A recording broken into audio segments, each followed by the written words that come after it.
Bom, então nossa apresentação está sendo gravada, né? Já está aqui em tela para vocês, né? Sobre sistemas fotovoltaicos, aplicações para o meio rural, né? Nós estamos falando exatamente, batendo um bate-papo aqui. Nós não conseguimos aí tirar todas as dúvidas em uma hora e meia de bate-papo. Tem muita informação nesse setor, mas a ideia é que a gente possa pelo menos iniciar e aí sobre o tema, e novamente, né, ir discutindo o assunto ao longo do nosso curso. Tá? Bom, nosso encontro de hoje, né, nós vamos falar um pouquinho sobre os fundamentos da energia solar fotovoltaica, suas características, né, alguns componentes. Então, vamos falar um pouquinho das tecnologias especificamente, né? Eu vou fazer uma breve revisão da aula passada, rapidinho. E aí nós vamos também falar um pouquinho sobre a regulamentação da ANEEL, né? Como é que está essa regulamentação, como é que ela surgiu e os pontos principais para o setor. E também uma abordagem sobre as possíveis revisões que estão sendo discutidas. Tá? Então, exatamente, né, vou fazer aqui uma revisão da aula passada, muito rápida. Vou comentar novamente um pouquinho sobre os fundamentos aí para a gente ter um direcionamento. Falarei um pouquinho sobre as nossas características dos componentes e essa parte de regulamentação. Tá? Então, vamos lá. Na aula passada, então, eu comentei um pouquinho sobre a minha experiência, né? Alguns projetos aí desde 2005. Aí nós estamos aqui, essa foto aqui de também outubro de 2005, completando 15 anos, né? Mas já 2004 nós já estávamos trabalhando alguma coisa, principalmente no setor de sistemas isolados, né? Uma parceria com a Eletronorte ali no estado do Tocantins. Tá? Então nós tivemos algumas experiências, né, já trabalhando com a parte de montagem, instalações, treinamento com os nossos alunos. E algumas experiências práticas, né, de visitas técnicas, montagens em campo, né? Aqui uma escola rural, né? Nós já falamos um pouquinho sobre essa escola. É uma escola indígena, na cidade de Miracema, no povoado em um povoado na região de Miracema, no Tocantins. Tá? Falamos também de outros projetos, né? Projetos como Hortas Sustentáveis, que é um projeto muito interessante para a agricultura familiar, né? Então isso já é bem difundido no mercado e com a solar também, possibilitando trabalhar com um sistema de bombeamento. Hoje já existem várias tecnologias aprimoradas, isso aqui foi em 2007, tá? E hoje nós temos algumas tecnologias bem aprimoradas com essa parte de bombeamento, podendo ser realmente muito bem aproveitada no setor rural. Aqui é o modelo da bomba que nós utilizamos na época, né? Um sistema bem simples de montagem de irrigação, né? E trazendo aí, né, essas hortas para algumas comunidades que eles vendiam depois nas cidades os seus produtos. Comentei também, né, da minha participação aqui no Goiás, né, em Itumbiara, alguns projetos, né? Entre um deles o projeto de 1 megawatt, são 1000 kW no estado de Goiás, no Instituto Federal de Goiás, atendendo diversos campos, não somente aqui o campus de Itumbiara, mas atendendo outros campos também. Um projeto que nós tivemos a oportunidade de participar e o projeto ainda continua, né? Tem uma parte de pesquisa, o projeto continua, ele é coordenado pelo professor Gunter na cidade de Itumbiara, no Instituto Federal de Goiás, e tem vários outros colegas participando aí desse projeto, né? É realmente um projeto muito interessante de eficiência energética, que as concessionárias têm recursos para financiar esse tipo de projetos, né? Então nós precisamos de ficar sempre atentos a esses editais. Nesse edital de Itumbiara nós recebemos uma árvore solar, né, no campus do Instituto Federal de Goiás, representando aí a sustentabilidade, representando a parte de eficiência dos módulos, que são as folhas da árvore, né? Uma árvore metálica, né? Mas assim, só para fazer uma representação. E aí falamos, né? Projeto praticamente concluído. hoje o campus totalmente sustentável lá na cidade de Itumbiara. Tá? Esse é só um campus, mas os outros campos também receberam a doação também desse projeto. E aí comentamos, né, rapidamente aqui, sobre essa participação da energia solar no mundo, né? E aí comentamos sobre a questão do Thomas Edison, né? Thomas Edison é uma referência para nós, né? Mas assim, o que nós chamamos a atenção é que em 1930 ele já aí discutia isso com grandes homens, né, de negócio nos Estados Unidos, né, como Henry Ford, o criador dos carros aí, né, da Ford aí, praticamente, onde ele já via a energia solar, a energia eólica, né, as fontes renováveis como uma grande fonte de energia e que realmente nós precisaríamos adotar isso. Na época a tecnologia não era avançada e hoje, né, hoje está muito mais avançado e nós estamos somente iniciando porque nós comentamos, né, nós pegaremos aí há 10 anos atrás, né, nós tínhamos uma participação muito pequena da geração de energia solar no mundo, né? Então aqui, nós estamos falando aqui no mundo há 10 anos atrás, aí, em 2009, 23 GB. Hoje no Brasil nós temos 7 GB, só no Brasil. Né? Estamos iniciando. E aí em 2019 fechamos com 627 GB instalados no mundo, mas isso é só o início, né? Nós estamos aqui em 619 gigawatts no mundo, né? Aqui em 2020, e a perspectiva é que isso venha a crescer nos próximos anos de forma muito acelerada. Tá? Aí nos próximos 10 anos, um crescimento aí de 6 vezes, né? Saindo aí de 480 GB em 2018 para 2.800 GB em 2030. Então é um mercado que tem muito a crescer e estamos basicamente no início.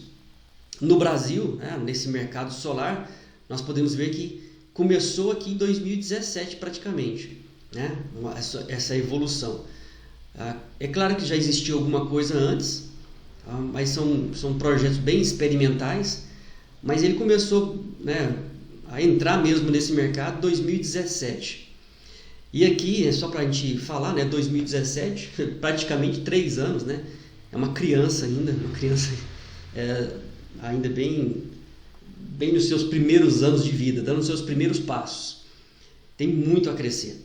Tá? E eu vi um estudo ontem, falando aqui, né, hoje a participação da energia solar na matriz elétrica brasileira, ela é de algo por volta aqui de 2%.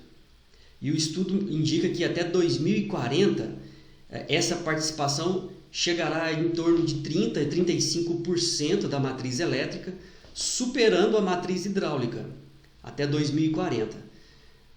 E isso para 2040 são 20 anos. Isso vai demandar muita mão de obra, vai demandar muito conhecimento, muitos projetos novos, né? Então nós precisamos conhecer melhor esse mercado. Eu já mostrei para vocês a minha participação desde 2005, onde nós não tínhamos nada nesse mercado e hoje nós já estamos num sistema bem crescente. Então nós precisamos realmente conhecer um pouco, conhecer melhor essa tecnologia. E no nosso próximo encontro nós vamos falar novamente sobre isso, alguns casos de sucesso, alguns casos também que não são legais, né? Mas a gente precisa apresentar para que vocês possam entender a dinâmica, aí principalmente da parte de instalação, na parte de gerenciamento de sistemas.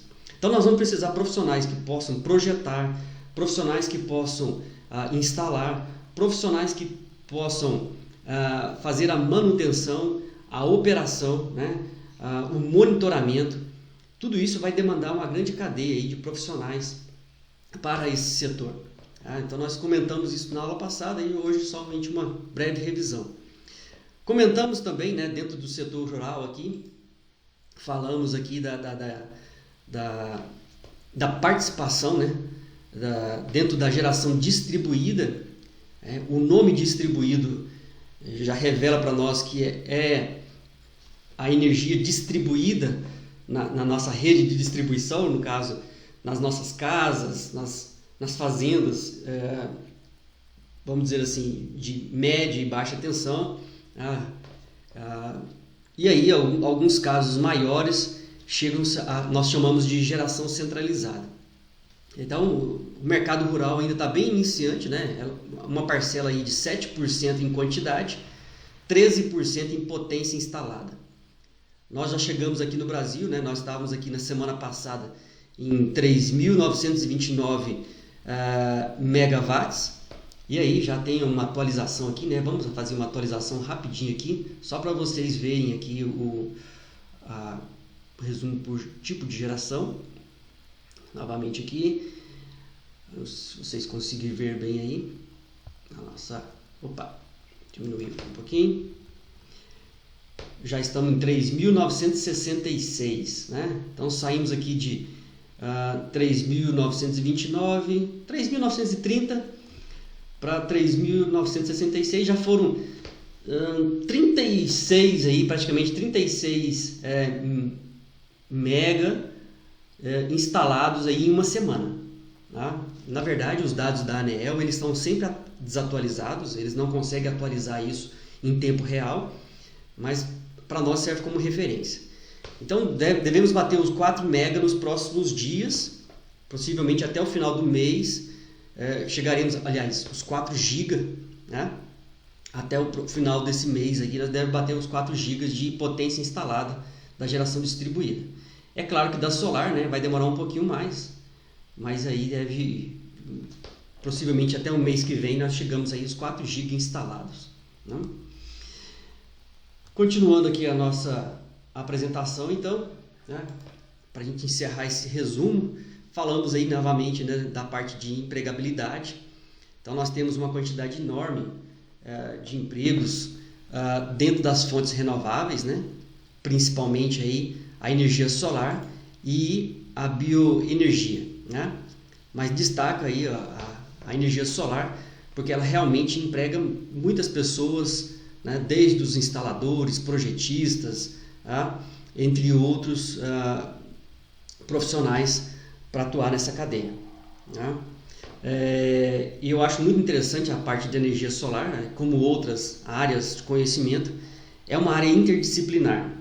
Eu estava ouvindo uma live essa semana de uma advogada, ela é especialista na área de energia, né? Eu acho que compartilhei no grupo também uma live dela, que fala até mesmo sobre a questão da regulamentação, e a formação dela é advogada, né? Assim como tem os outros profissionais do setor, né? Engenheiros civis, mesmo a questão do agrônomo, questões ambientais. Então tem muita coisa envolvida nessa cadeia produtiva. E aí comentamos alguns exemplos, alguns casos, né, dentro do setor rural, que fazem aí as instalações, né? Mostramos alguns projetos nesse setor. E aí destaca, né, novamente, que existe o setor isolado e o conectado à rede. Nós vamos falar um pouquinho disso daqui a pouquinho, né? Mostrando só alguns exemplos para vocês de instalações aí no meio rural, ok? Então, pessoal, vamos ficar aí disponível esse material para vocês, né? Esse aqui foi da nossa aula passada. Se vocês perderam alguma coisa desse material, podem assistir novamente, tá? Aqui alguns casos aqui já está acontecendo na Bahia, né? Acho que é 2018, 2019, tá? Então, basicamente isso. Na semana passada nós falamos um pouco sobre o fundamento aqui da energia solar, e eu comentei algumas coisas, eu vou repetir aqui até para a gente fixar melhor esse conhecimento, né? E vocês podem usar, né, sempre aí o chat para dúvidas na medida que forem surgindo, tá ok, pessoal? Tranquilo. Eu falo muito, então qualquer dúvida aí vocês podem questionar. Bom, falamos aí na aula passada, né, sobre essa área da arquitetura solar, da energia solar, na verdade. Ela se divide em 3 grandes áreas, né? A arquitetura solar, ela atua principalmente na substituição da iluminação artificial pela iluminação natural, tá? então aproveitamento da iluminação natural. A solar térmica é aquela parte da energia que nós mais aproveitamos, né, dentro do nosso conhecimento. No Brasil isso já é antigo, desde o aquecimento com coletores de água para substituição dos chuveiros. Aqui não tem geração de energia, né? É um processo de serpentina. Essa questão de serpentina era muito utilizada há um tempo atrás, né? Fogões a lenha, onde você passava, né, a tubulação de água dentro do fogão e ela aquecia a água e a armazenava no reservatório. Aqui o processo é o mesmo, né? E isso evita que eu use um chuveiro elétrico, que consome muita eletricidade. Aí tem outras áreas, né? A secagem de alimentos, né? Então você aproveita a luz do sol, né? A energia do sol para acelerar essa secagem dos alimentos. E nós temos aí várias outras atuações. Dentro dessa atuação, nós ainda temos aqui a parte de refrigeração, né? Você consegue resfriar ambientes também, ambientes aí internos. Aquecimento de piscinas, o procedimento é o mesmo da aquecimento industrial, o princípio é o mesmo, né? É o aquecimento da água. E concentradores, né, que também podem ser criados grandes usinas, onde eu consigo aquecer um líquido, né? Isso torna assim vapor. Esse vapor é utilizado para movimentar uma turbina e essa turbina gerar eletricidade. Então aqui são conceitos bem técnicos, né? Só para mostrar para a gente essa área. E nós estamos falando, né? Nós estamos concentrando a nossa discussão no setor de energia solar fotovoltaica. Tá? O nome fotovoltaica, né? Fótons, que é essa energia que vem do sol, e voltaica, né? Que é a tensão elétrica, então gerando tensão elétrica. E dentro da fotovoltaica nós temos duas grandes áreas, né, especificamente. Uma delas é os sistemas autônomos, chamados sistemas isolados. E nesses sistemas isolados, né, o nome fala, ele não está conectado à rede. E aí, pessoal, aproveitando, se ele não está conectado à rede, ele não tem uma regulamentação do governo, uma regulamentação da concessionária ou uma regulamentação da ANEEL. Ele é livre. Tá? Então, se eu colocar esses módulos na minha propriedade e conseguir montar um sistema com baterias, né, e alimentar as minhas cargas, nada me impede. Tá? O problema é que hoje essa configuração ela é muito cara justamente pela questão das baterias. Nós vamos falar um pouquinho sobre isso, mas as baterias ela encarece bastante o nosso sistema, tá? E isso complica um pouco aí na hora de montar esses sistemas. No entanto, eu já comentei, né, que as baterias têm reduzido bastante de preço, assim como os módulos fotovoltaicos, e essa redução de preço ela advém com agora a entrada dos carros elétricos. Então, com a entrada dos carros elétricos que né, vem maciçamente no mundo, não tem volta, né? Então os carros devem ser substituídos. Ele tem uma previsão aí também 2030, 2040. Algumas fabricantes de automóveis já não mais fabricarão carros movidos a combustão, ou serão elétricos ou serão híbridos. Híbridos também com etanol, híbridos com hidrogênio, baterias, né, e tudo mais. Então tem um mercado aí mudando nos próximos anos. Mas esses são os sistemas autônomos. Tá?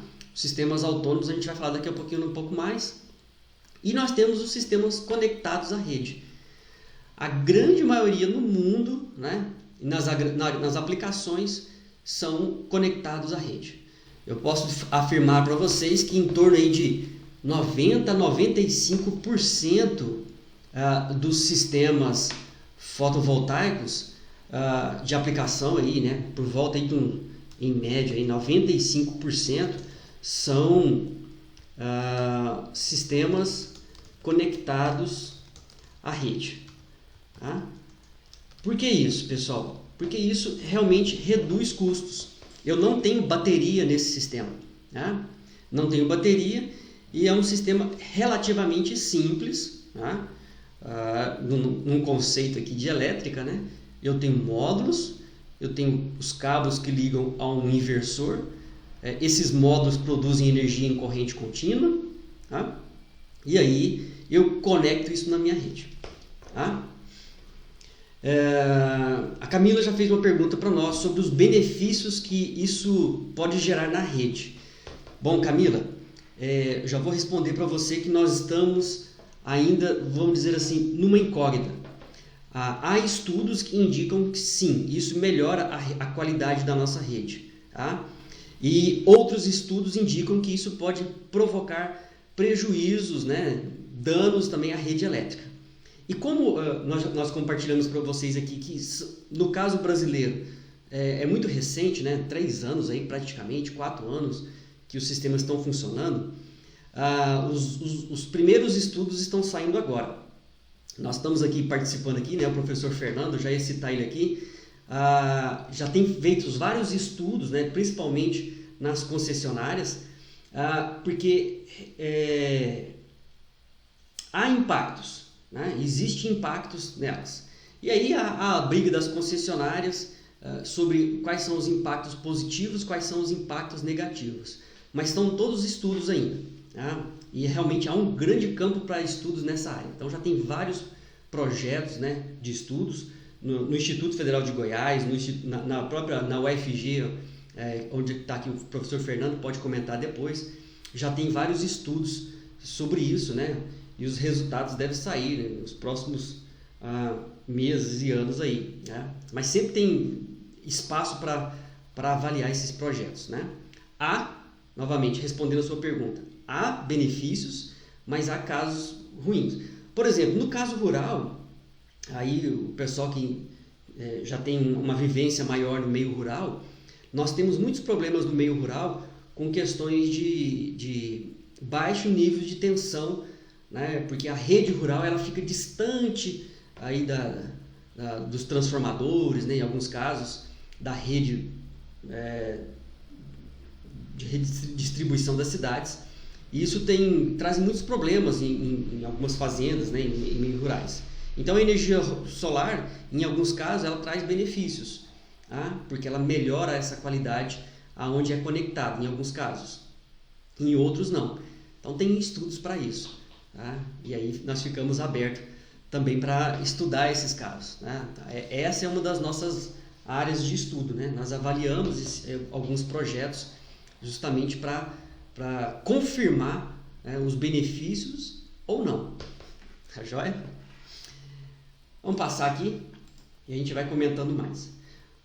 Falamos, né, das aplicações de sistemas isolados, desde dessalinizadores, né, no Nordeste, no norte do país, nós temos um problema de água.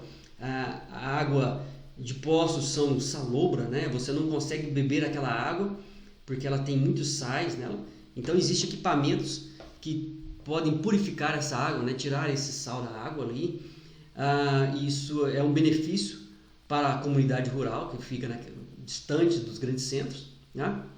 Os sistemas de bombeamento são mais utilizados, principalmente hoje o pessoal utiliza para cerca elétrica rural. Então, ao invés de eu ficar levando energia elétrica para atender a central elétrica da cerca, né, eu utilizo módulos fotovoltaicos, né, painéis fotovoltaicos. A parte de bombeamento, né, então, em algumas fazendas você divide os pastos, né, em grandes áreas, e aí você precisa colocar os bebedouros, né, para os animais, para os gados, e aí tem que bombear água de grandes distâncias, né, gastando energia. Então você aproveita usando a própria bomba, né? Uma bomba local, para fazer isso, bomba solar. Entre outras áreas, né? Carregadores celular. Aqui esse carregador já quase não faz muito sentido.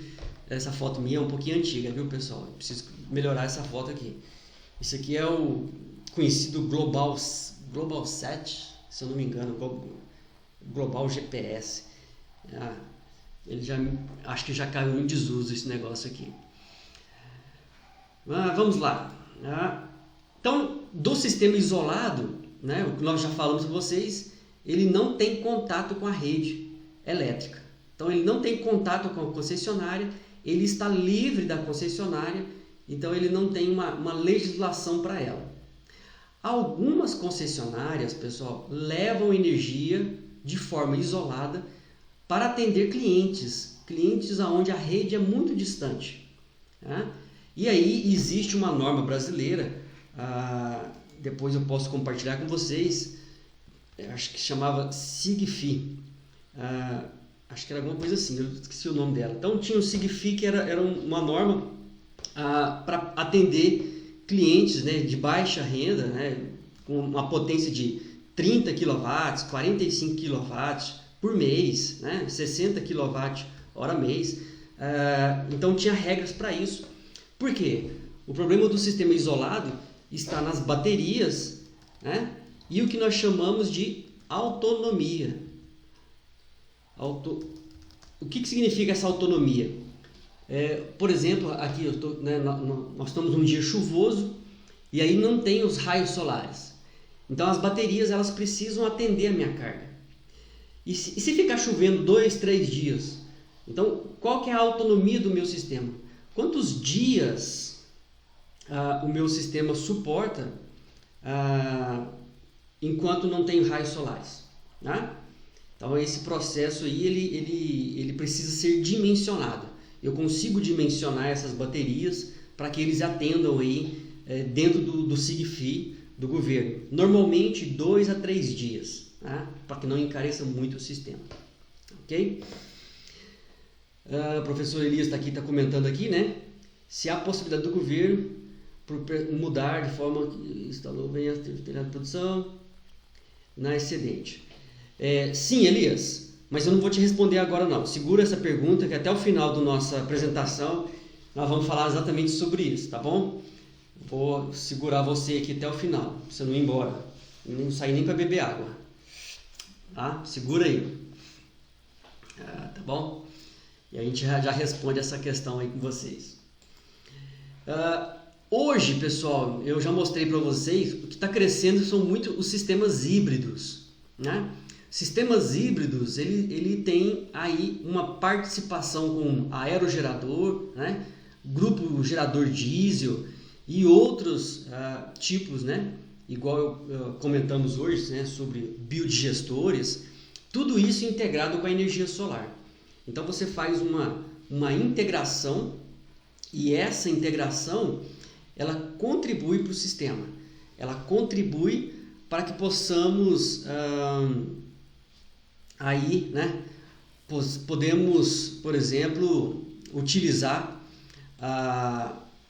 de forma aí que a gente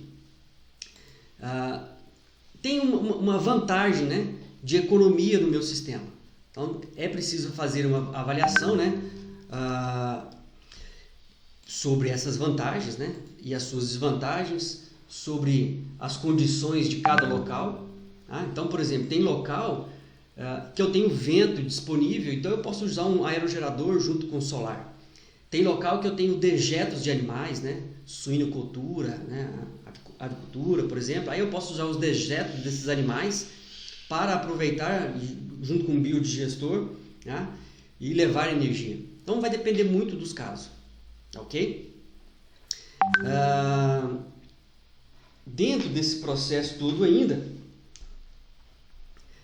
temos ainda, né, o que nós falamos aqui dos sistemas puros, 100% solar. Porém, né, é o que já comentamos aqui, eles precisam de baterias. Tá? Sem essas baterias o sistema não vai funcionar. Tá? Ele precisa da bateria para armazenar no período que eu estou sem sol, ou período chuvoso como hoje. Tá? São chamados sistemas puros. Novamente, esses sistemas puros com baterias está melhorando muito. Já existe casos, né, nos Estados Unidos, por exemplo, em outros países, na Califórnia, nós comentamos aqui no Havaí, onde algumas residências têm se desligados da própria rede, né, ficando totalmente autônoma. Mas isso tem que ser projetado. Hoje, um dos grandes gargalos dos sistemas isolados, né, é que os usuários, eles precisam conhecer o sistema. Deixa eu contar para vocês o que acontece normalmente com sistemas isolados, né, onde tem bateria. Nós, né, vamos dizer assim, nós que estamos na cidade, nós estamos acostumados com a energia, né? Então eu compro um aparelho, eu ligo na tomada, o sistema funciona. Eu compro um ar-condicionado e ligo no meu sistema, o sistema funciona, né? O sistema com baterias, ele é dimensionado para uma determinada carga. Se eu aumentar a carga, né, o meu sistema não suporta. E as baterias, elas sendo consumidas de forma indevida, a vida útil dela cai drasticamente, né? Eu mostrei para vocês um projeto que participamos no Tocantins. Lá tinha um sistema com baterias, e nesse sistema as baterias estavam projetadas para durar 2 anos. E aí, né, lá tinha freezer, geladeira, tinha vários eletrodomésticos, televisão, né, televisão com satélite. E nós fizemos um projeto, né, bacana, e o sistema funcionou perfeitamente. Quando montou o sistema, no próximo mês, nós demoramos um mês para visitar a instalação. Quando retornamos, o pessoal tinha instalado vários aparelhos de ventiladores nos quartos, né? Lá era um sistema grande, tinha vários quartos. Então antes não tinha ventilador e eles ligaram os ventiladores. E os ventiladores eram usados justamente no período noturno, né? Na madrugada, o pessoal dormia, né? Dormia com o ventilador ligado. Antes não tinha isso, porque o gerador diesel não funcionava de madrugada. E eles também trocaram os freezers, colocaram novos freezers, aumentaram o número de freezer, e as baterias não duraram 6 meses. Com 6 meses as baterias morreram. Então assim, o usuário ele precisa aprender como é que funciona esse sistema, né? E aí a Camila está perguntando aqui para nós, né, sobre essa questão das baterias. Realmente elas encarecem o sistema, né? Para achar a quantidade ideal, nós precisamos aí fazer o dimensionamento correto.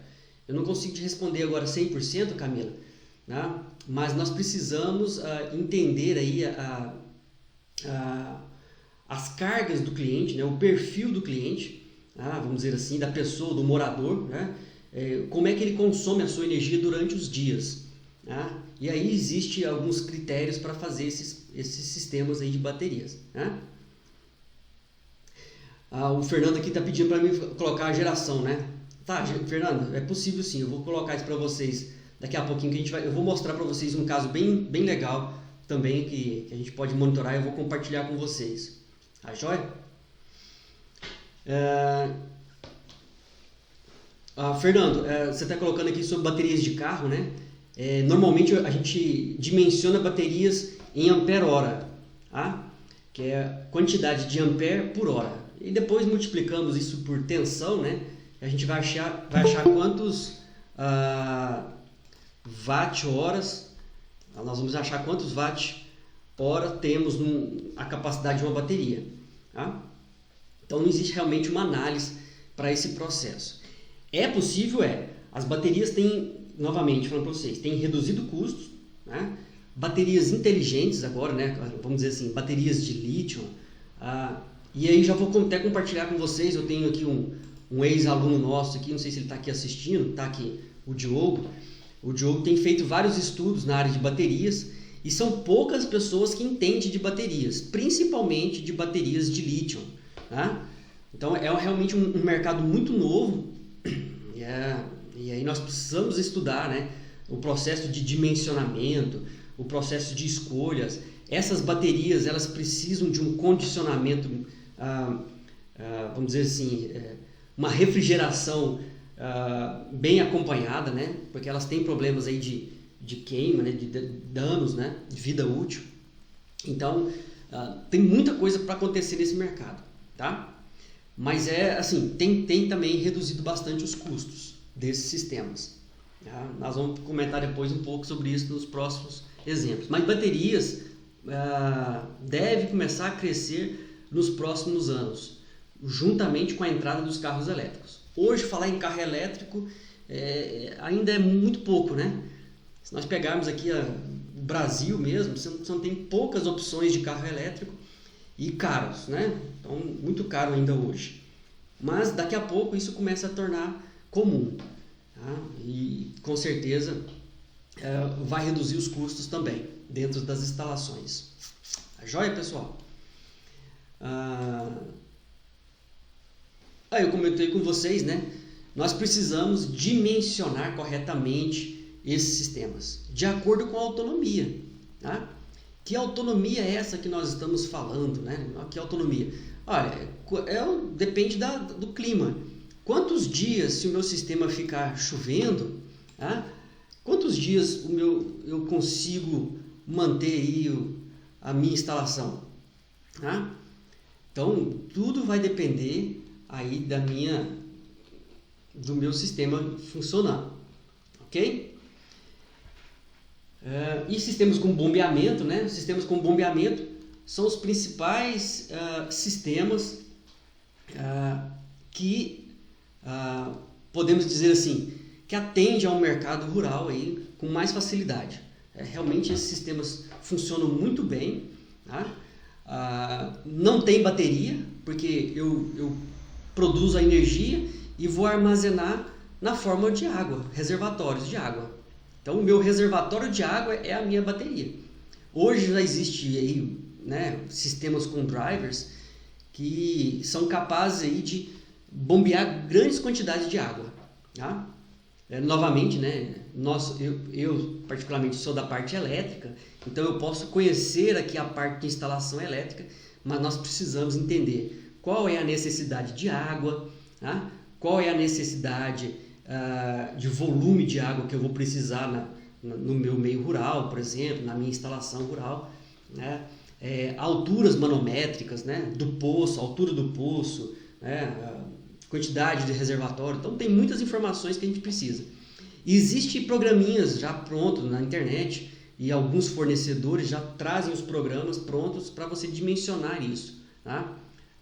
Depois eu vou compartilhar com vocês algumas delas. Vocês me cobrem, viu, gente? Se eu esquecer. A Camila já está falando aqui que o Uberlândia instalou realmente um sistema de abastecimento elétrico. Exatamente. Um colega nosso aqui, né? O colega nosso meu aqui do Fernando também, o Gustavo da Alsol, ele tem trabalhado muito nessa área de alguns projetos, né? Tanto de ônibus, nós temos aqui em Uberlândia já ônibus coletivos, né? Já trabalhando com abastecimento elétrico, com baterias, né? Já temos algumas frotas de carros usando aí, né, sistemas elétricos também, mas estamos só iniciando, é só o início, né?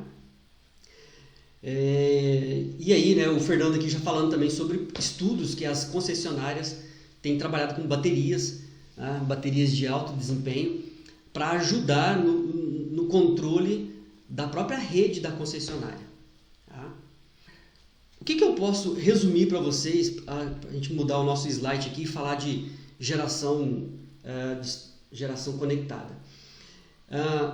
O nosso modelo elétrico, eu posso até falar para vocês assim, ele foi muito tradicional nos últimos anos, né? Ou seja, a gente aprendia engenharia elétrica e era basicamente a geração centralizada, grandes usinas hidrelétricas, né? A rede de distribuição e as nossas cargas nas casas, comércios, indústria. Era isso que nós tínhamos. Hoje esse modelo está mudando completamente, né? Assim como eu não sei se eu comentei com vocês aqui, assim como mudamos o modelo de telecomunicação. Né? Para alguns mais da antiga aí, né, professor Elias? Se a gente lembrar um pouquinho aí da antiga, o telefone, há um tempo atrás, talvez alguns de vocês aqui não vão lembrar disso, mas o que nós tínhamos era telefone fixo. E telefone fixo, alguns não vão saber disso, mas tinha valor, né? Então eu comprava uma linha fixa, por exemplo, da CTBC e tinha um custo, né? Eu lembro que minha casa, quando a gente conseguiu comprar um telefone fixo, foi assim, uma alegria, né? Nossa, agora temos telefone fixo em casa, né? E hoje mudou completamente isso. Hoje crianças brincam com celular, com internet, você tem 3G, 4G, agora surgindo 5G, você tem planos na internet, nas companhias de telefonia, planos pré-pagos, plano pós-pago, então é isso mesmo, a telefonia fixa quase valia um lote. Então assim, mudou tudo. E o setor elétrico, gente, vai sofrer essa transformação também. Então, nos próximos anos, o setor elétrico vai mudar muito. Não tem jeito. Então, se a gente for pensar daqui 20 anos, muita coisa vai mudar. E com certeza vamos precisar de profissionais que atendam esse mercado diferente, de forma diferente. Então, vamos estar aprendendo juntos aqui. Muita coisa deve mudar. Bom, então é isso aí. Isso aqui é um sistema autônomo, chamado isolado ou off-grid. Então, sistema... O pessoal fala, muito sistema rural. Não, tem muitas cidades, algumas residências que o pessoal usa isso. Ele precisa de baterias e precisa de um controlador. O que esse controlador faz? Ele não deixa que as minhas baterias reduzam sua vida útil. Para quê? Para atender a minha carga. O que acontece? Se ficar 3 dias sem chover, por exemplo, esses 3 dias vai reduzir muito a minha energia, as minhas baterias, e o sistema se desliga. Eu fico sem energia na minha casa para que as minhas baterias não, vamos dizer assim, não morram, não perca a sua vida útil completamente. Esse inversor, ele é utilizado justamente para poder aí, converter a energia em corrente contínua em energia de corrente alternada. Bom, é isso. Aí, aqui é só um exemplo de uma tecnologia nova, surgiu agora recente, mas são sistemas com... É um inversor off-grid. Ele se conecta à rede, mas de uma forma diferente, viu, pessoal? Aqui a rede ela entra como backup. Eu acho que eu já comentei isso. Eu preciso alimentar as minhas cargas no meio rural, mas eu quero evitar de gastar energia. Então eu instalo baterias, eu instalo solar, e monto meu sistema. Se por acaso não tiver sol, se ficou 3 dias chovendo e eu não quero gastar muito com baterias, aí eu compro energia da rede. Ou eu instalo um gerador diesel.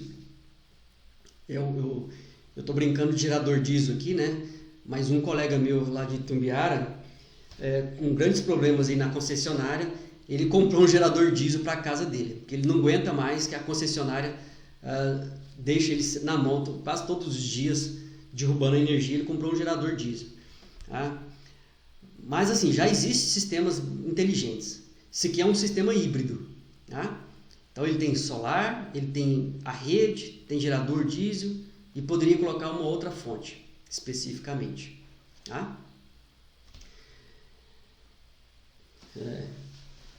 É isso aí. A Enel tem contribuído, Mas ontem também, acontece também, pessoal, foi ontem?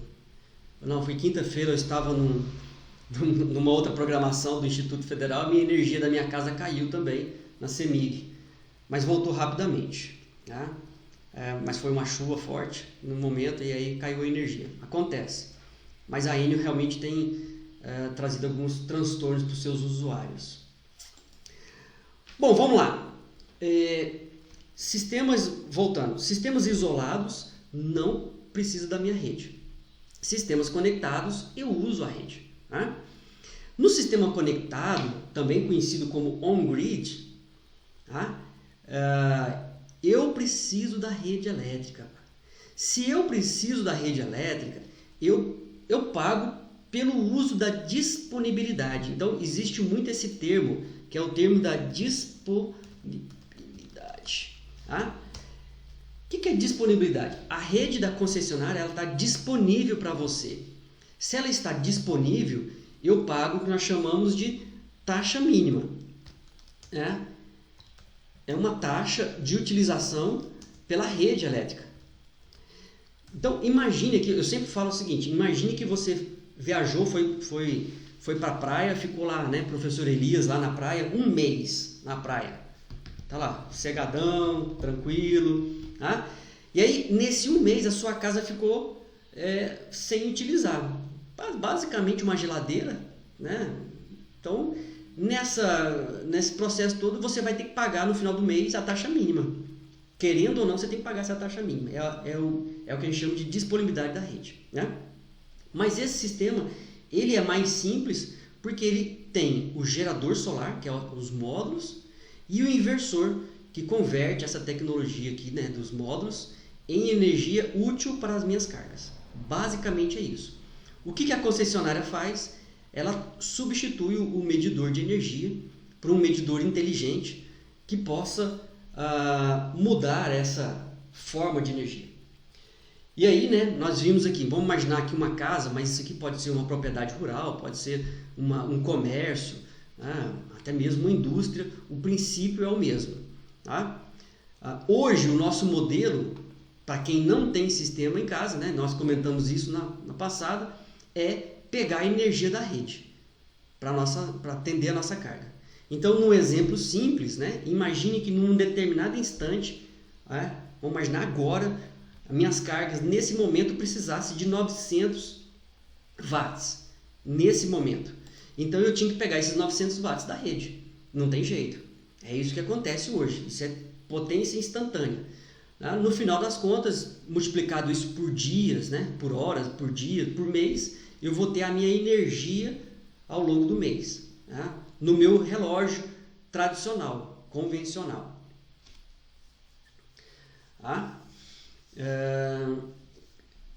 Desculpa aqui, a Camila fez uma pergunta aqui. Camila, deixa eu entender de novo aqui. A substituição da concessionária é taxada.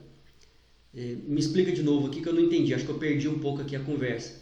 Depois você me explica de novo sobre essa questão da taxa. O medidor. Não. O medidor, ele é incluso pela concessionária. Não tem custo. A concessionária substitui o medidor sem custos. Que é exatamente aqui o nosso próximo slide. No nosso próximo slide, eu instalo os meus painéis no telhado, né? Instalo um inversor para poder ligar as minhas cargas e a concessionária troca o medidor por conta dela.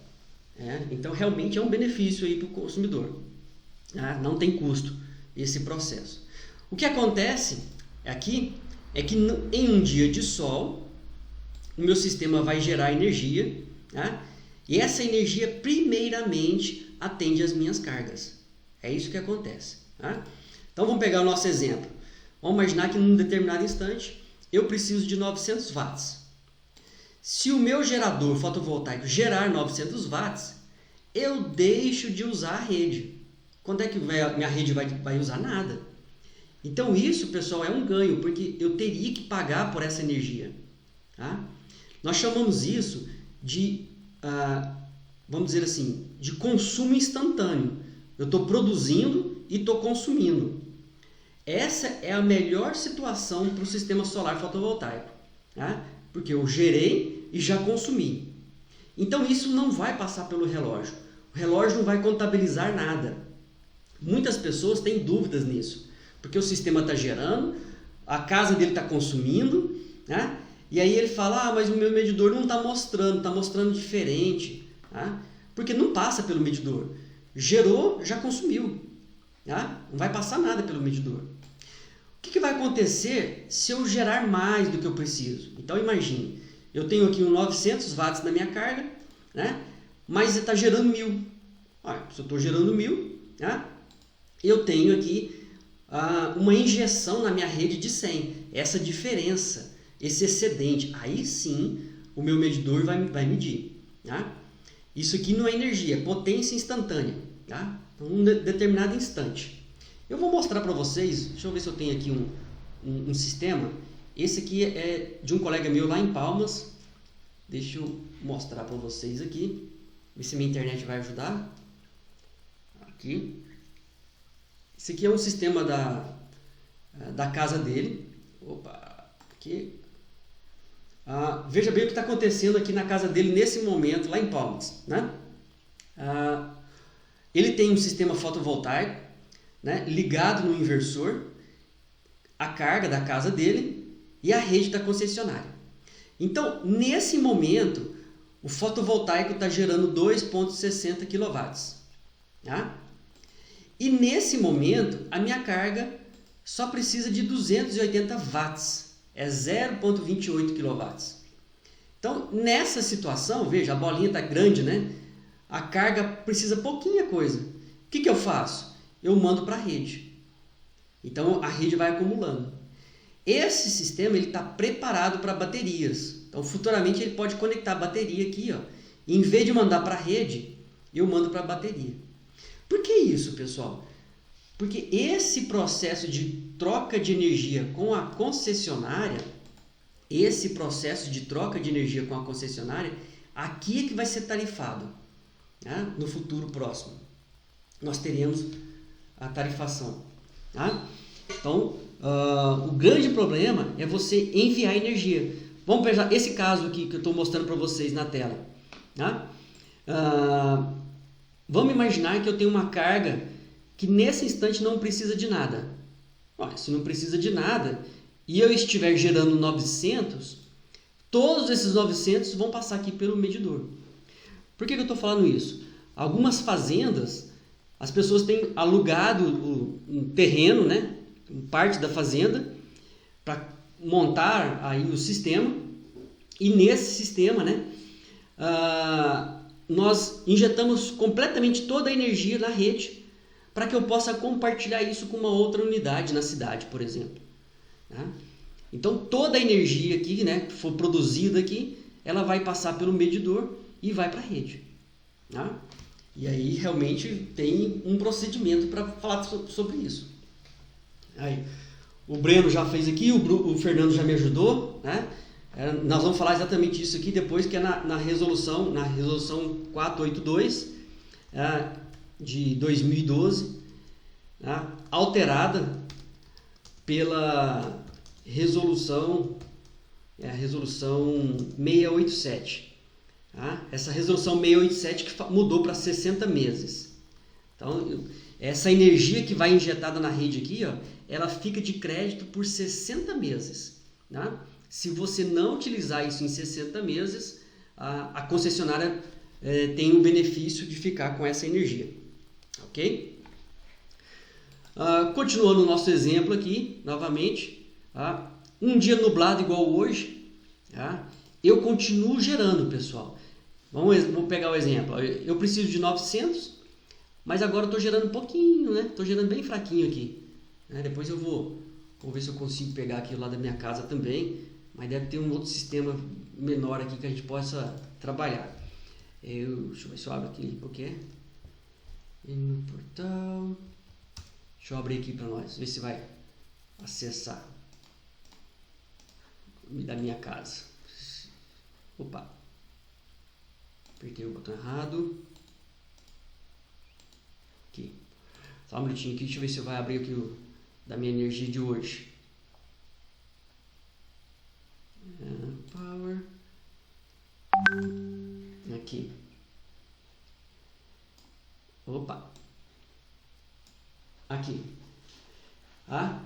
Isso aqui é uma curva lá da minha casa de hoje. Então, assim, ele continua gerando energia. Nesse momento, está gerando aí por volta de 700 watts. Então, assim, mesmo num dia nublado, ele gera energia. Esse que eu mostrei para vocês aqui é de Palmas. Então, lá, possivelmente agora não está chovendo. Ele está bem aberto lá, gerando muita energia, e mandando essa energia para a concessionária. Ele tem os gráficos de montar isso aqui. Nem todo sistema mostra isso. Eu tenho que ter um monitoramento da minha carga. Eu tinha uma outra aqui, deixa eu ver se essa aqui é um outro sistema maior. Deixa eu ver como é que está esse monitoramento aqui que é maior. Como é que ele está? Da mesma forma, esse aqui é um sistema bem maior. Aqui. Ele é de, nesse momento agora aí, 180 kW. Então são vários inversores. 180 kW nesse momento. a carga está precisando de 70 kW e ele está jogando para a rede aí 117. Então, isso acontece o tempo todo. E esse inversor que faz isso. Tá? Tinha um outro aqui. Esse é só para o sistema... Deixa eu ver aqui. Eu acho que é nos Estados Unidos. Tá bom? Vamos ver aqui rapidinho aqui.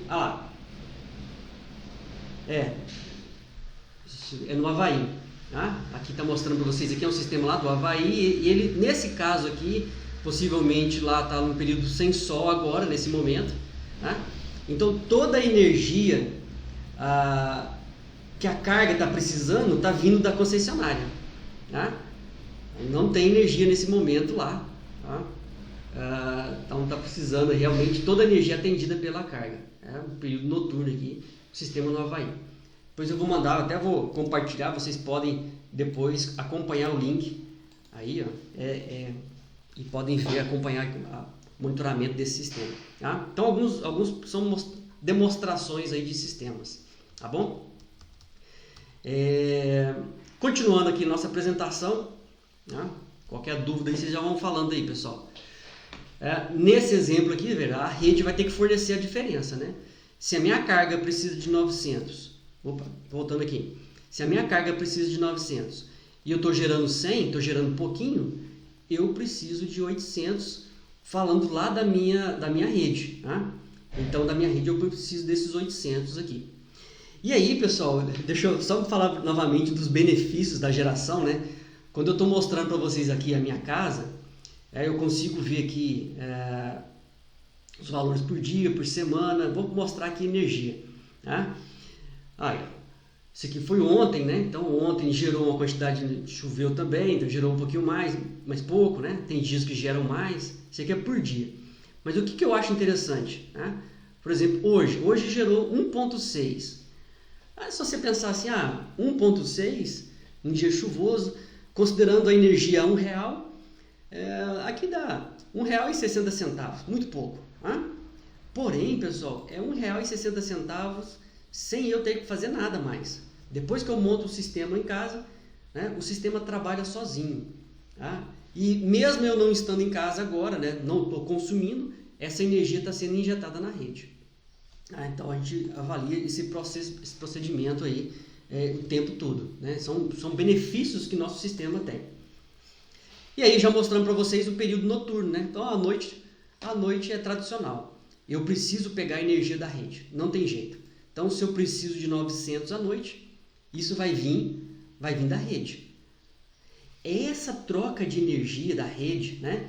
A rede com o meu medidor bidirecional, isso é que vai ser tarifado. Tá? As tarifas, né? ICMS, impostos, tudo vai acontecer com essa troca de energia. Por isso que nós falamos, né, novamente aqui, o uso de baterias no futuro, ela vai entrar forte no mercado, porque eu evito, né, de pegar essa energia da rede. Tá? Então, ao invés aqui, né, por exemplo, novamente aqui, ao invés de eu enviar a energia para a rede, tá, eu vou enviar essa energia para as baterias. E aí essas baterias então vai armazenar de forma que eu não tenha que passar pelo meu medidor bidirecional. Se não passa pelo medidor bidirecional, eu não sou taxado. O Fernando pergunta sobre esses inversores. Fernando, nem todos os modelos, tá? Nem todos os modelos. Nós chamamos isso de modelos híbridos. Né? Nós estamos chamando de modelos híbridos de inversores. Tá? Há inversores com essa possibilidade já, tá? Outros não, outros precisam de um outro componente. Tá? Então, esses inversores híbridos, a própria ANEEL ainda não, na verdade o Inmetro não regulamentou essa questão desses inversores híbridos. Né? Ainda existem alguns questionamentos, né, sobre regulamentação de inversores híbridos. Já estão disponíveis. Comercialmente falando, ainda não tem muita coisa nesse mercado aí. Tá? A WEG, ela tem um inversor até na faixa de 5 kW, ele já vem preparado para esses sistemas com baterias. Se eu não me engano, a WEG já tem pronto. Que na verdade é os mesmos que nós usamos no IFG e na UEFG, que são os da Huawei, né? A Huawei. Ixi, alguém me ajuda aqui. Esse chinês aqui, eu não sei se é assim que escreve, não. Acho que não é isso, não. São os mesmos, os inversores da Huawei, a WEG trabalha em parcerias, né? É isso aí. Obrigado, Fernanda, é isso mesmo. Só que são até 5 kW, são pequenos, residenciais. Né? A Beatriz está perguntando aqui sobre a tensão de saída, né? Na verdade, Beatriz, o que nós chamamos aqui da saída dos módulos, né? Das placas, que o pessoal chama aqui, ela sai em corrente contínua. Tá? A tensão é em corrente contínua. O que é isso? O que é essa corrente contínua? Estou colocando assim acento aqui, fica mais rápido. É a tensão das baterias. Né? Se você pega uma bateria de carro, é 12 volts, as pilhas, né, 9 volts, não é uma tensão que a gente usa normalmente. Né? Então, e aí depende do projeto e precisa do inversor para realmente transformar em 110 ou 220 volts. Exatamente, Beatriz. O inversor é que faz essa conversão para uma tensão em corrente alternada. Né? Para a gente ligar em 220 volts, 127 volts, 380 volts em alguns casos, né? Goiás aí usamos 380 volts e assim por diante. Então aí depende do projeto em específico. É o inversor que faz isso. Não vamos falar de inversor daqui a pouquinho, tá? Aliás, vamos falar agora. Vou trabalhar isso aqui. Opa, perdeu aqui o meu desenho. Deixa eu ver se vai mostrar aqui.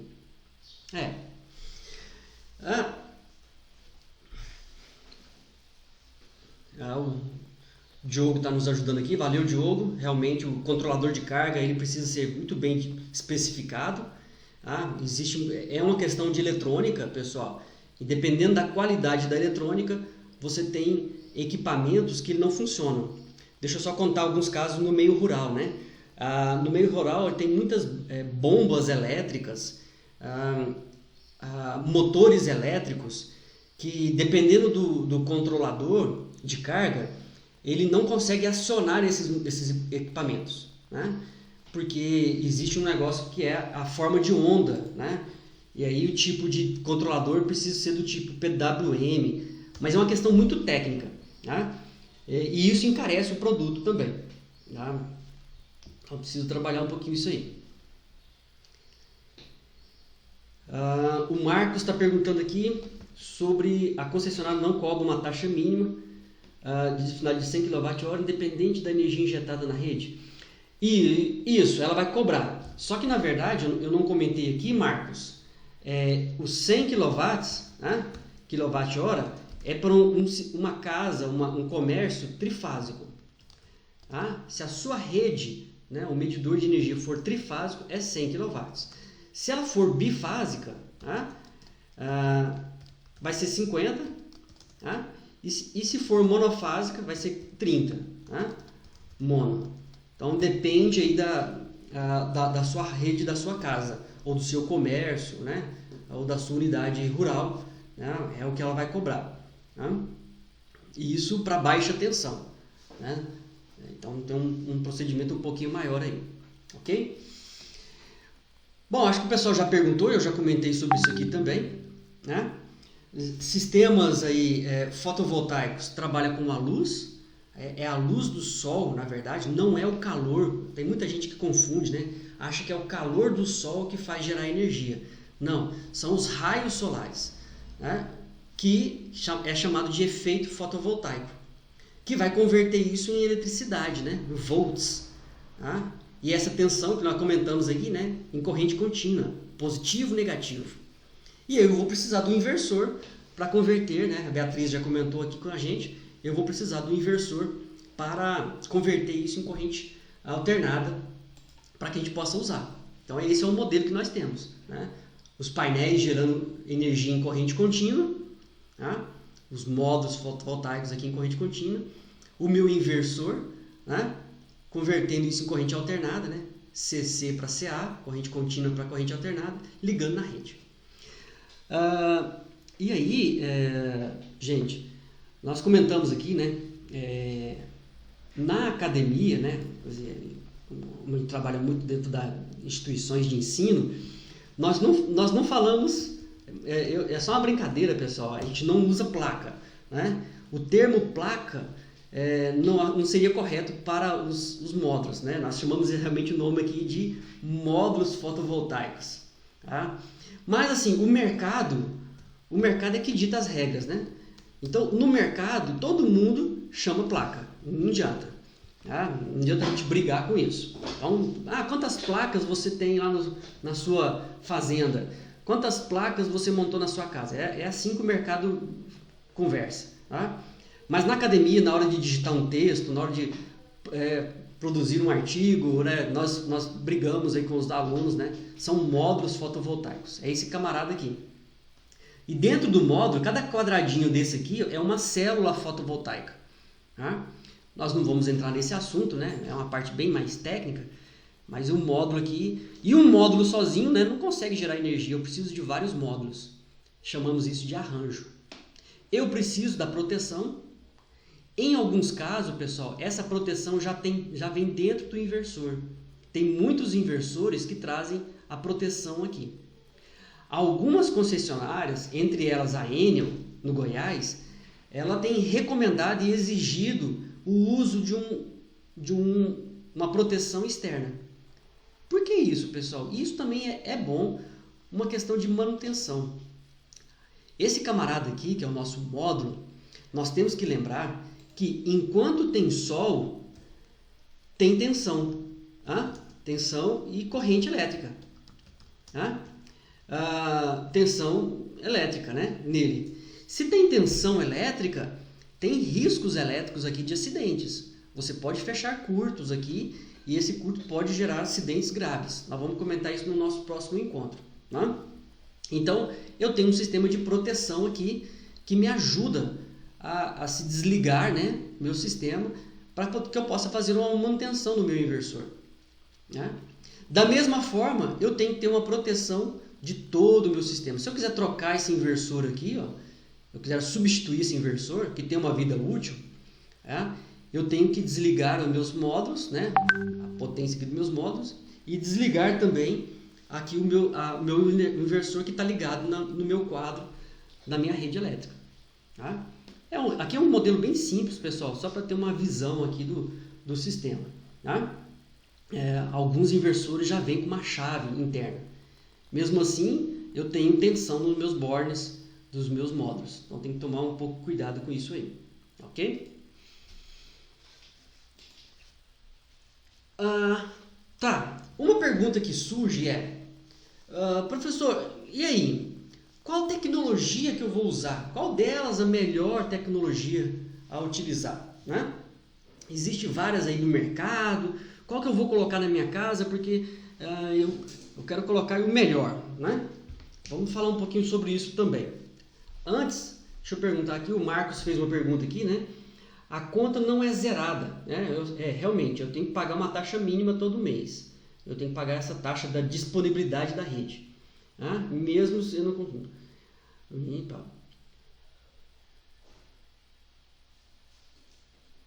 Deixa eu ver aqui a pergunta do Marcos aqui. A energia gerada a mais fica com saldo, com crédito, correto? Se eu gerei a mais, eu fico com crédito, né? Mas eu não vou anular a taxa. Sempre eu tenho que pagar a taxa todo mês. Correto, Marcos? Não sei se eu respondi a sua resposta aqui, mas é isso mesmo. A taxa eu tenho que pagar todo mês. Tá? Usando ou não usando. Se eu tiver muito crédito. Já o crédito não, ele fica disponível 60 meses. Na hora de dimensionar, o que as empresas fazem é pegar a conta de energia, né? A conta de energia e calcular uma média. A média anual. Por que a média anual? Porque tem mês que eu vou ter um consumo muito alto, tem mês que eu vou ter um consumo muito baixo. E da mesma forma, tem mês que eu vou gerar muita energia e tem mês que eu vou gerar pouca energia. Então, na média, um complementa o outro, né? Ontem eu estava conversando com o Eustáquio, a gente está querendo ir numa próxima etapa, né? Espero que possa ser presencial, a gente possa criar um curso de projetista, né? Como projetar esses sistemas aí de uma forma bem prática, né? E aí até com visitas e tudo mais.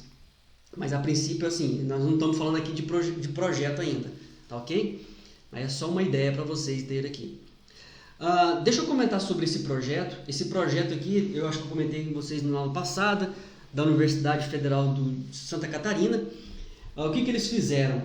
Eles criaram várias plantas pilotos, né? Existe uma planta dessa aqui em Cachoeira Dourada de Goiás, aqui uns 40 quilômetros de Itumbiara, né? Aqui de Uberlândia deve dar aí quase 200 quilômetros. Nessa planta eles colocaram diversas tecnologias, tá? Aqui estão os tipos de tecnologias e cada tecnologia tem uma eficiência. Vocês podem ver que algumas têm eficiências bem elevadas, 28%, 16%, 14% e outras mais baixas. Bom, deixa eu comentar para vocês. No início do nosso encontro de hoje eu comentei que a tecnologia muda todo mês. Eu já vou falar para vocês que nós já temos módulos com 20% comercialmente, né? Esse de 28 aqui é um sistema de concentrador solar, tá? Tem um tracker aqui, tem um seguidor de energia aqui, tá? Então é uma outra tecnologia, tá? Porém, como ele tem peças móveis, isso encarece bastante, né? E no próprio projeto eles avaliaram isso. A peça móvel aqui dá muita manutenção, muitos problemas na hora de manter sistemas operando, né? Os outros sistemas são fixos, são sistemas fixos. Todos eles têm a mesma potência, tá? Então todos eles aqui têm a mesma potência, mas vocês podem reparar que uma fileira é maior do que a outra. Por exemplo, essa fileira aqui do número 7, tá? A número 7, eu preciso dessa quantidade inteira de fila aqui de espaço, né? A gente chama aqui de área por metro quadrado, para poder produzir aí a mesma quantidade de energia, né? Que, por exemplo, a número 2 faz. A número 2 gasta muito menos área. Então, isso são as tecnologias. A grande questão aqui está realmente a área disponível. Então eu preciso calcular essa área disponível, tá? E a questão econômica, tá? Financeira mesmo do meu sistema. Por quê? Se eu tenho área na minha propriedade rural, né, e se esse número 7 aqui ele for mais barato do que o número 2 para produzir a mesma quantidade de energia, por que não? Tá? Eu tô aproveitando, eu tenho espaço. Porém, eu não tenho esse espaço todo e eu quero construir uma grande usina na minha fazenda. Eu vou ter que usar algumas tecnologias diferentes. Mas e aí a questão da temperatura? Será que isso também não vai influenciar? Então todas as tecnologias são avaliadas.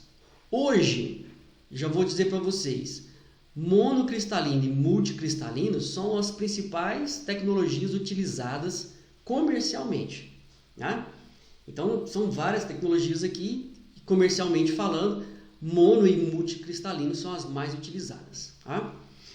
O Diogo está comentando aqui, né, projetos para usar trackers, né, seguidores solares em usinas flutuantes. Isso aqui é demais.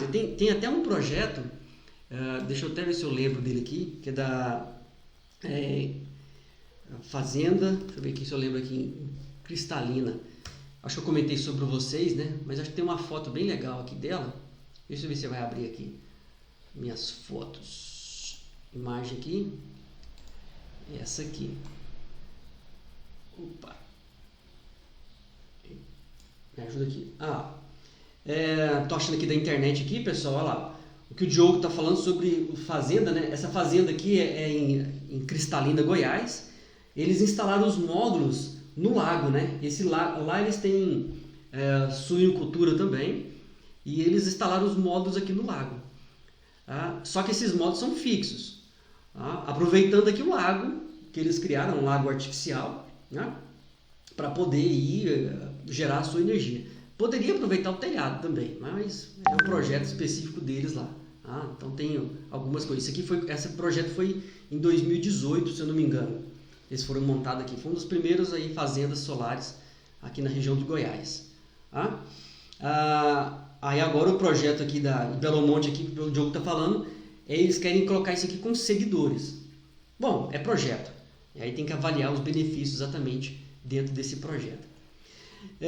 E aí, eu queria mostrar para vocês esse gráfico. O que é esse gráfico? Esse gráfico mostra uma corrida no tempo, desde 1975, né? Já existia tecnologia solar fotovoltaica. Grande parte dessa tecnologia solar fotovoltaica, pessoal, é de módulos cristalinos. Aqui, né, já existia em silício cristalino, né? Utilizados em satélites. Nessa época da década de 80, década de 70, 90, né? E hoje nós utilizamos, a maioria dos nossos sistemas está aqui, sistemas cristalinos. Não sei se vocês vão conseguir ver aí a eficiência disso. O que significa essa eficiência? Para vocês terem uma ideia. De 100% da irradiância, né, do Sol, deixa eu lance aqui do Sol aqui, nós só conseguimos aproveitar aí, está falando aí, né, essa porcentagem de cerca de 20%.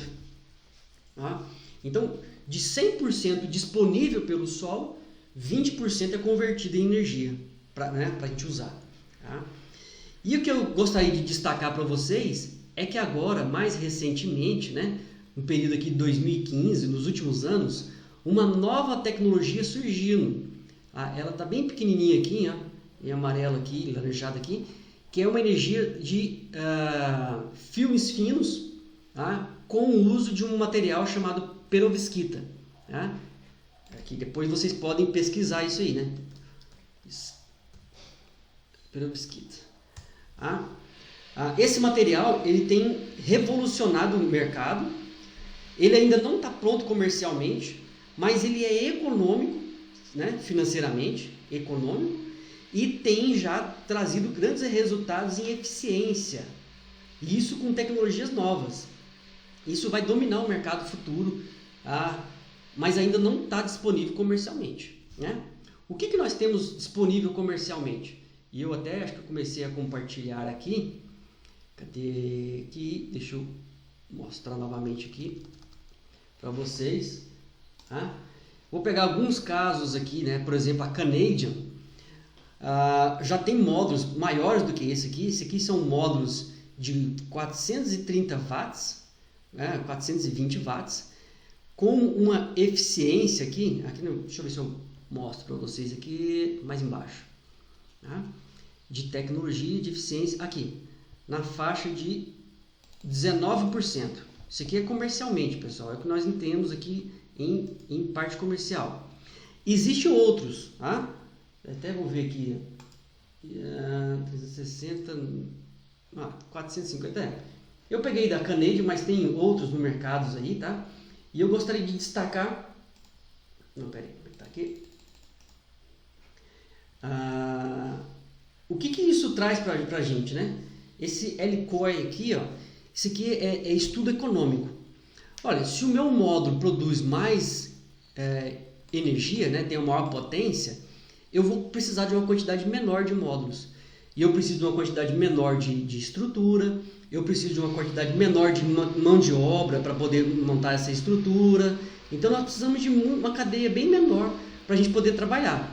Então tudo isso depende daí do sistema que nós estamos aplicando.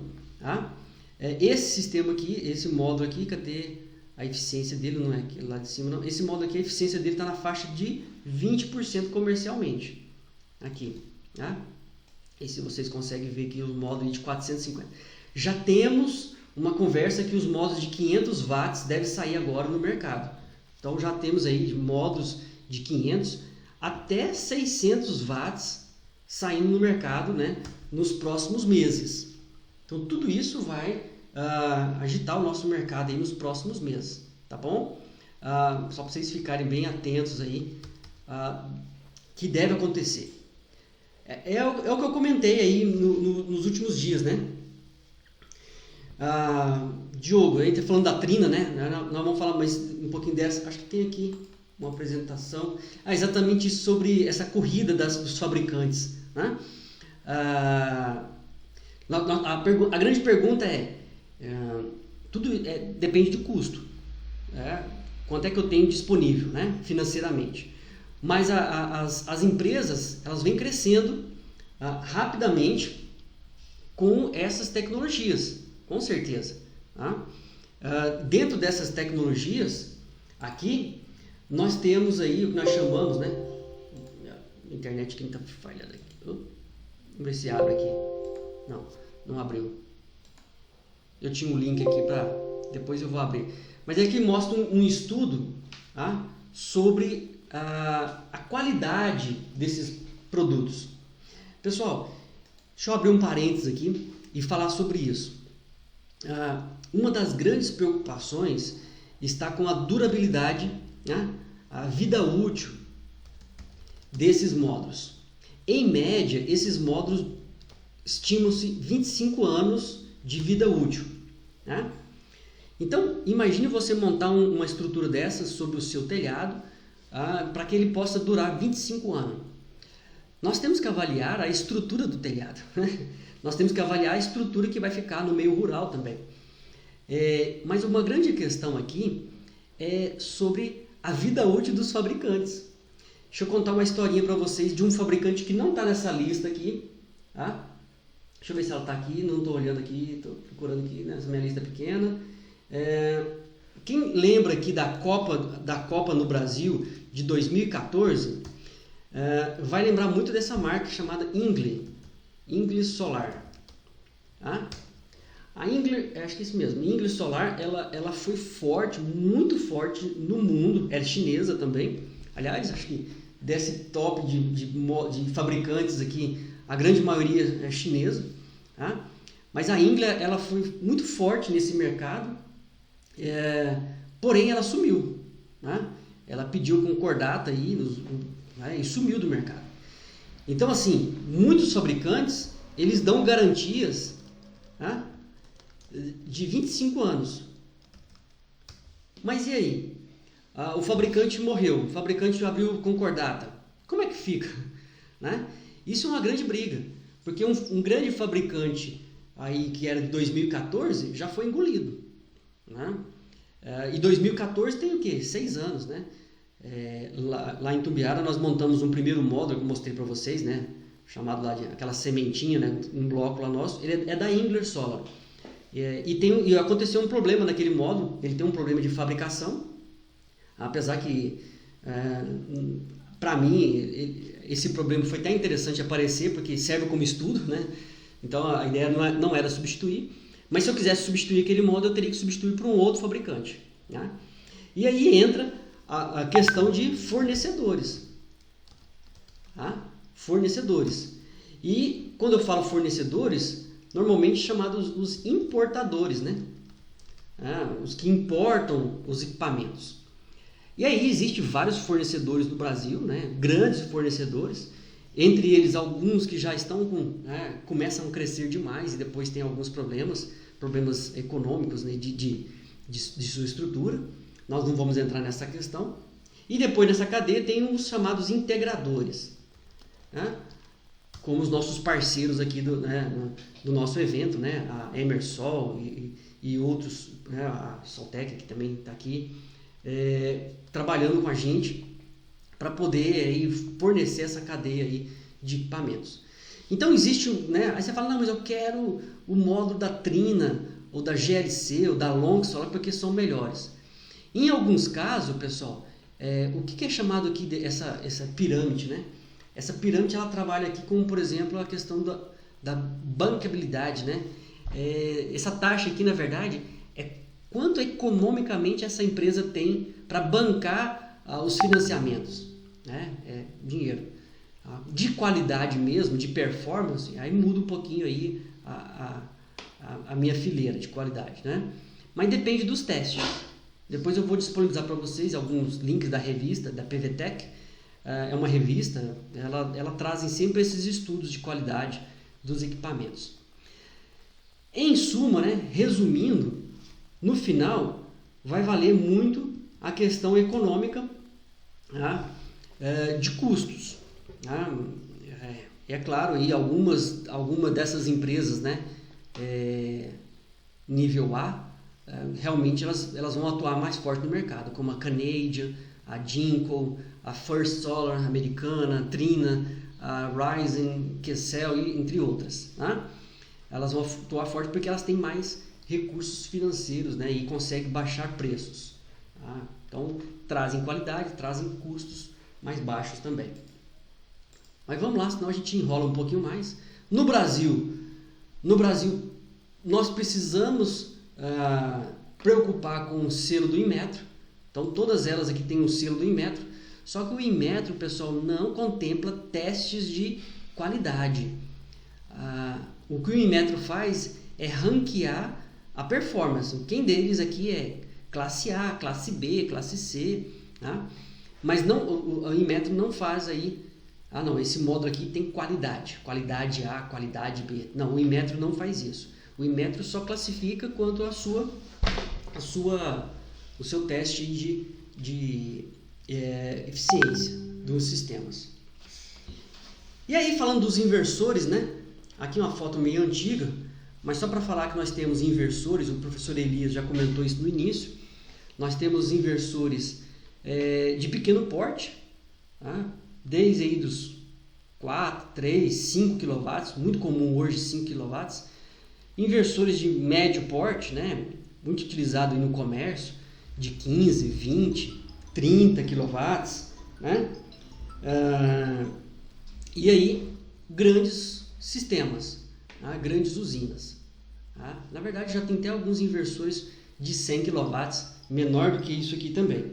Tá? Então, nós temos esse mercado bem forte aí trabalhando aí nos próximos deles. O que nós recomendamos? Né? Aqui, os inversores eles têm uma tecnologia de converter corrente contínua para corrente alternada e ligar na rede. Muitos desses inversores eles podem ficar, né, na propriedade rural debaixo dos módulos, né, debaixo das placas, tá, serem instalados, porque eles suportam, muitos deles suportam aí a questão de intempéries da chuva, né? É claro que não é bom, pessoal, que eles fiquem recebendo sol diretamente. Não é recomendado que eles recebam sol diretamente, então tem que ter uma cobertura, mas eles têm uma proteção contra poeira, uma proteção contra chuva, contra goteiras. Mas um cuidado que nós devemos ter, eu vou falar isso depois, né? Os outros componentes, como componentes aqui de proteção, nem todos eles têm essa mesma proteção contra chuva, contra insetos, os bugs que vão entrar nas fazendas, né? Formigas, cupins. Então eles precisam ser bem especificados, ok? E aí surgiu uma nova tecnologia nos últimos anos, uma tecnologia chamada MLPE, tá? Que é o que nós chamamos aí, né? Traduzindo aí, uma eletrônica levada aí para perto dos módulos. Ou seja, para cada módulo eu coloco um componente eletrônico que vai maximizar e otimizar a produção de energia. Então, nós vamos falar novamente aqui de tecnologia, tá, pessoal?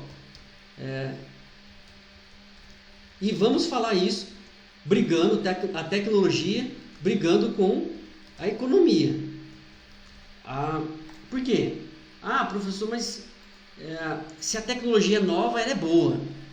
Bom, tudo depende aí de questões econômicas. A gente precisa avaliar essas questões, esses estudos. Essa tecnologia ela é muito bem recomendada para o setor residencial, comercial, por exemplo. Eu acho que o professor Elias comentou isso comigo hoje, onde eu tenho problemas de sombreamento. Né?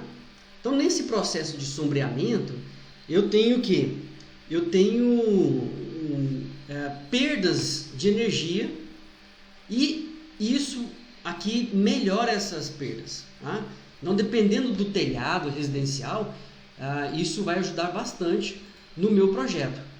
Essa tecnologia ela pode ser tanto de microinversores como de optimizadores. Né? Já existem vários optimizadores que podem ser agregados aos inversores do tipo central. Tá? O Fernando está me lembrando aqui da lista de presença, né, Fernando? É verdade. Eu vou passar aqui para a turma também, não foi disponibilizada. Tá? Obrigado por lembrar.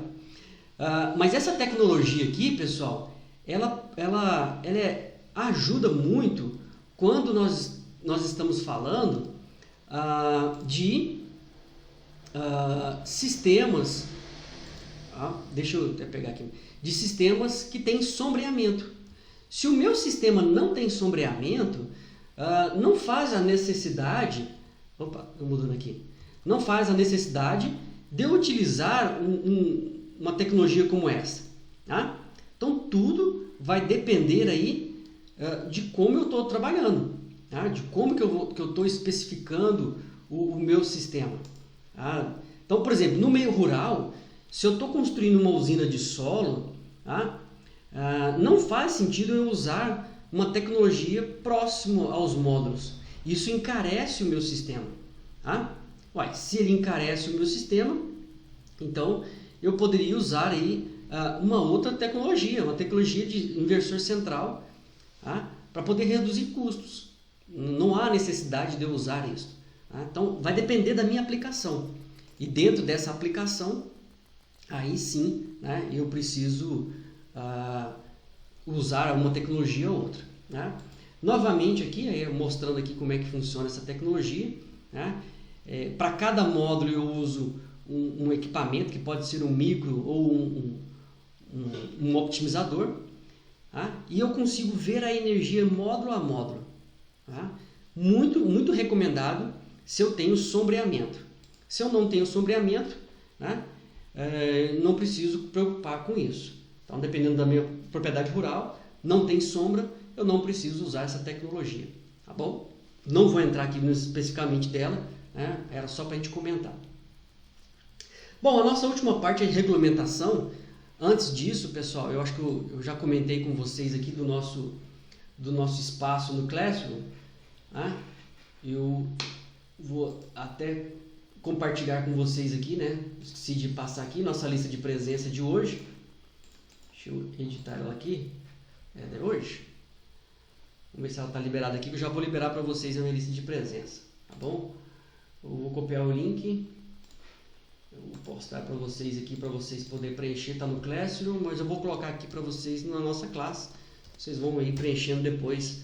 Né? Não deixam de preencher corretamente aí o CPF de vocês, tá? Para poder ir justificar. Essa é a lista de presença. Bom, tem 15 minutos aqui para me falar sobre regulamentação. Deixa eu falar rápido aqui, senão nós vamos enrolar. Tá? Dessa regulamentação aqui. Bom, pessoal, a regulamentação aqui, novamente, ela só interessa para sistemas conectados à rede. Tá bom? Nós não temos regulamentação para sistemas isolados, apenas para sistemas conectados à rede. Né? A primeira regulamentação surgiu em 2012, na 482. Né? Então, antes de 2012, praticamente era proibido sistemas conectados à rede. Nós só tínhamos alguns casos em algumas universidades, em centros de pesquisa, casos de testes. Né? Somente depois da regulamentação que isso tornou-se possível. O primeiro sistema, né, como curiosidade, né, o primeiro sistema foi montado aqui em Uberlândia, né, Uberlândia sempre destacando aí, né, e foi conectado, se não me engano, em janeiro de 2013, dezembro de 2012 e 2013. Isso foi o primeiro sistema do Brasil, pessoal, né, após a regulamentação, entrando nessa regulamentação. É aqui na PGN, se eu não me engano, é PGN? Acho que é isso mesmo. Fica ali na Rondon Pacheco. Na Rondon Pacheco, ali próximo ali tem um shoppingzinho ali. Esqueci o nome. É um shopping. é pequeno, esqueci o nome agora. Mas ele até hoje está funcionando, né? Foi um dos primeiros sistemas ali instalado pelo nosso... Isso, Grifshop. Obrigado, Marcia. No Grifshop. Então é o primeiro sistema montado pela 482. Só que a 482 ela tinha muitos questionamentos, né? E aí o negócio não funcionava direito. E aí a primeira revisão, a ANEEL fez uma revisão da 482, incluindo a 687. E aí sim, a 687 criou várias oportunidades. Isso foi em 2015. Tá? E só a partir de 2015 que o negócio começou a entrar para valer né, depois dessa regulamentação. Com várias questões que veio a melhorar os projetos. Né? Então a resolução 687, que passou por uma revisão, a 687 incluiu algumas alterações pela 786. Eu brinco muito, né, para decorar esses números, né? 687, 786. Então, tem uma revisão em 2017. E estava previsto agora, 2019, uma terceira, né, uma quarta revisão. E aí eu vou falar sobre isso. Ela não saiu, tá? Essa revisão. Então, depois eu vou disponibilizar para vocês o link aqui, né? Esse link teria aqui da ANEEL. Ele mostra para vocês. Eu deixei aqui disponível no Classroom, pessoal. Então depois vocês vão entrar aqui dentro da atividade, tem alguns links disponíveis. Até vou deixar já postados aqui. Tem vários links, um deles tem essas resoluções, tá? Então vocês podem acessar depois esses links aí. Aqui, deixa eu voltar aqui, meu mural, aqui. Chamei de links úteis, tá? Depois vocês vão ter vários materiais, tá disponível para vocês acessarem no nosso aqui, né? Deixa eu voltar de novo aqui e mostrar para vocês. Opa. Aqui.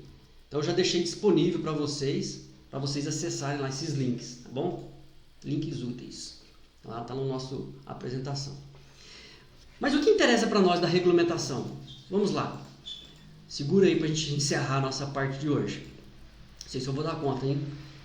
10 minutos. Bom, primeiro, microgeração, 75 kW. Até 75 kW de potência instalada, chamamos de microgeração. Tá? E aí, como acho que a Beatriz comentou aqui, a concessionária faz todas as substituições necessárias, né? Medidores, né? Melhorias na rede, tudo é feito pela concessionária. Acima de 75, com a mudança da 687 a 786, até 5 megawatts, aí são grandes usinas, né? Quem aqui conhece um pouco Uberlândia aqui, né? Na chegada de Uberlândia pela BR-365, vindo aí de Passaguara, Tuiutaba, né?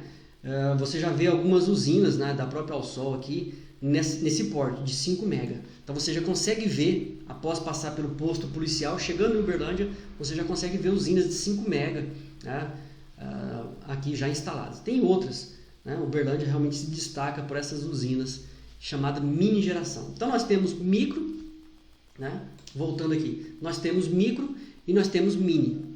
Tá? Então depende do potencial. 3 definições importantes: alto consumo remoto, empreendimentos com múltiplas unidades de consumidores e geração compartilhada. O que é o alto consumo remoto?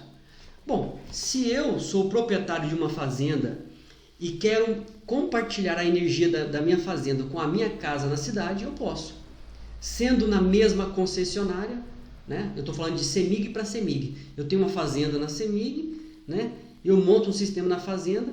Se tiver no meu CPF, eu posso mandar para a minha cidade aqui em Uberlândia ou outra BH, né? Que seja. Então, isso é autoconsumo remoto. Né? Agora, até já está aqui, deixa eu já pular aqui. É isso que está falando a resolução. Né? Então, eu posso ter várias unidades consumidoras do mesmo titular recebendo energia de um local diferente, dentro da mesma concessionária. Tá? Então eu posso montar na minha casa e mandar para o meu escritório. Eu posso montar no meu escritório e mandar para a minha casa. Tá? estando no mesmo CPF, mesma pessoa jurídica, né? Isso, na mesma titularidade. Isso é o que nós chamamos de autoconsumo remoto. Agora, para o setor rural, nós temos uma situação ainda que é a situação de condomínios, né? Os condomínios, eles entram em situações onde eu aproveito o espaço do condomínio para gerar energia para o condomínio, né? Então é um caso específico, também veio da 687, até porque não tinha essas definições antes, né? Então eu posso trabalhar isso dentro desse processo aí. Duas perguntas aqui do Diogo e do Elias. Vou responder do Elias primeiro. O Elias é o nosso professor, né, Diogo? Então tem que responder o Elias primeiro. Brincadeiras à parte. Elias, não existe definição de quantidade, tá? A CEMIG não estipula, a ANEEL não estipulou quantidade. Então, se eu montar na minha fazenda, eu posso colocar quantas unidades que eu tiver dentro do meu nome, tá? Então, isso não tem aí limites, né? Não tem regras para limites, se é 5, se é 10, se é 20 ou mais, tá? Diogo, acima de 5 mega, nós entramos em outra regulamentação. Não saímos da 482, então as usinas superior, né, maiores do que 5 mega, nós entramos aí no Mercado Livre, né? Mercado Livre, entramos em outro tipo de negociação, entramos em geração centralizada, né? Nós chamamos de geração centralizada. São outras regras. Tá? Aliás, Mercado Livre também tem abaixo de 5 mega também, né? Mas aí são situações à parte, ok? Vamos lá. Continuando aqui. Essa última parte aqui, pessoal, é chamada de geração compartilhada. Às vezes mistura um pouquinho, né? Essa questão de geração compartilhada. Mas a geração compartilhada é ela que traz alguns benefícios para o setor rural, principalmente aí com o uso de associações em consórcios ou cooperativas. De forma resumida, consórcio é quando eu vou unir pessoas físicas, então eu vou juntar com o meu vizinho, né, vou criar aí vários colegas aqui de trabalho, no mínimo 20 pessoas, aí sim, né, eu uso um consórcio para 20 pessoas, monto a usina tem que estar no nome do consórcio, juridicamente, né, no mínimo 20 pessoas, e aí eu compartilho essa energia com os associados, né, os consorciados. Tá? E as cooperativas estão ligadas às pessoas jurídicas, né? Então as cooperativas ligadas às pessoas jurídicas, né, compostas por várias pessoas, e aí eu monto a usina e compartilho com as minhas unidades. Então é um modelo de negócio também. Então imagine que você tem uma propriedade rural e você quer agora gerar um modelo de negócio. Eu vou só abrir um parênteses, pessoal. Eu vi um caso recente de uma empresa rural, se eu não me engano, na Alemanha. O forte dela, né, era produzir produtos, né, na área de hortifrutis para distribuir para o mercado. Então, era uma fazenda, plantava lá legumes, frutas e tal, e distribuía para o mercado. E eles resolveram montar uma usina solar para reduzir os consumos de energia, né? Assim como todo mundo. Só que a usina de energia começou a produzir mais energia do que eles esperavam e trazer mais retornos financeiros do que o negócio inicial, que era a parte de hortifruti. Tá? Então eles começaram a gerar renda com o sistema solar, né? E ampliaram as usinas solares deles, foram ampliando, vindo que era um grande modelo de negócio. Tá? E hoje tem várias empresas trabalhando nesse processo, né? Ou seja, você começa pensando em reduzir os custos de energia e amplia os negócios, né, fornecendo. Imagine aqui na cidade de Uberlândia, você tem muitos comércios no centro da cidade que não tem telhado. Não tem telhado para produzir energia. Então, aonde é que eu vou montar isso? Isso pode ser montado na sua própria fazenda.